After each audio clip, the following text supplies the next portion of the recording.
Okay, so this is I have a million curiosities and paths that I want to go down, but I also want to for those that like a GPS when they set out on a road trip, or like a roadmap when they head out. You've still created the largest gap of curiosity for me. You're like, what are the other three? And Yeah. so All yeah, hearing about that one, would love if we can flip it this time, if you can share a story or a person who exemplifies this, and then give us the language after the Yeah. story. I'm wondering if that actually Yeah, flips sure. the way that we digest this. So there's a fabulous CEO over in the US, a guy called Ray Pittman. I had the pleasure of working with Ray when he was based over here looking after one of our big property companies. I think it's in the US too, CBRE. And I got to know him as an individual versus a person that signed off my programs. And we had some fabulous chats. Anyway, one day I asked him the same question, you know, how do you lead every day? How do you keep yourself going? How do you function at your best? And he said to me that the challenge that he always felt was he became a slave to other people, and his diary is packed with stuff. And part of it was driven by his own need to be wanted, his own need. He had this need to, I've got to be in that meeting, I've got to be in that decision, I've got to be here and I've got to be there. But as he identified, he went, ultimately, I wasn't serving anyone because I wasn't looking after myself.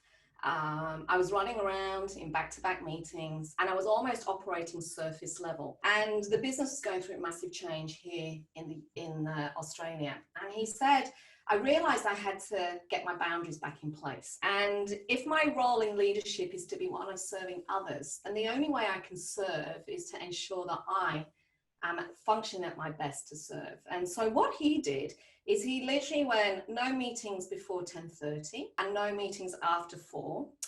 He would have his morning routine, and his afternoon routine often meant a run along the beach or a swim, etc., etc. And performance within the organization lifted, culture changed, engagement levels, decision making, everything improved. And that's coming out from a business perspective. But when I think about his story, and when I translate it into those of us that may be running families, smaller organizations, entrepreneurs, we're all exactly the same in that if we're not careful, we identify our self-worth with being busy. You know, it's like become this crazy sort of status update of I'm busy, I'm busy, I'm busy. But busy is an excuse. Busy isn't leadership.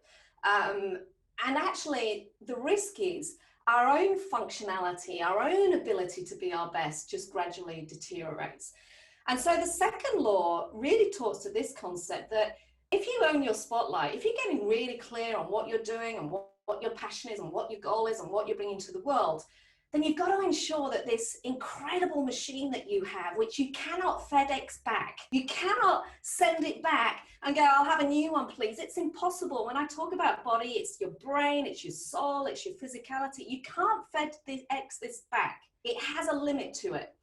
So it's your responsibility. If you're going to own your spotlight, and if you have a dream of how you want to live your life, if you have projects that matter to you, you owe it to yourself to be the best version of yourself, to be functioning at your best so you can be your best. So law 2 is all about harnessing your energy.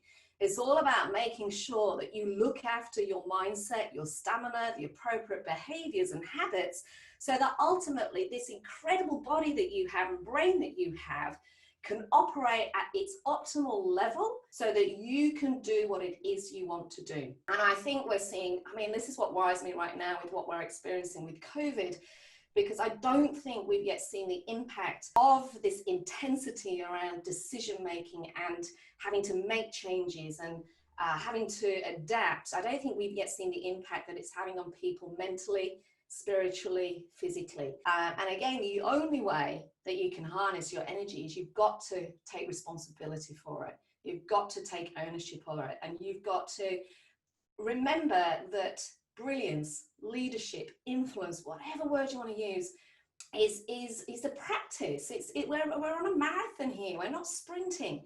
And so practicing, like meditation, like yoga, like learning to run a marathon, is about taking the time to reflect, to adjust, to further enforce, to try something, to go, yeah, that works, or, you know, that doesn't work. And what I see happening is we jump into the latest fad. You know, I texted someone the other day because they went, oh, I hope you're doing some yoga and some dance. I went, you know what, quite frankly, yoga doesn't do it for me. I'm like, oh my God, you're the first person that said that. I said, this is the problem.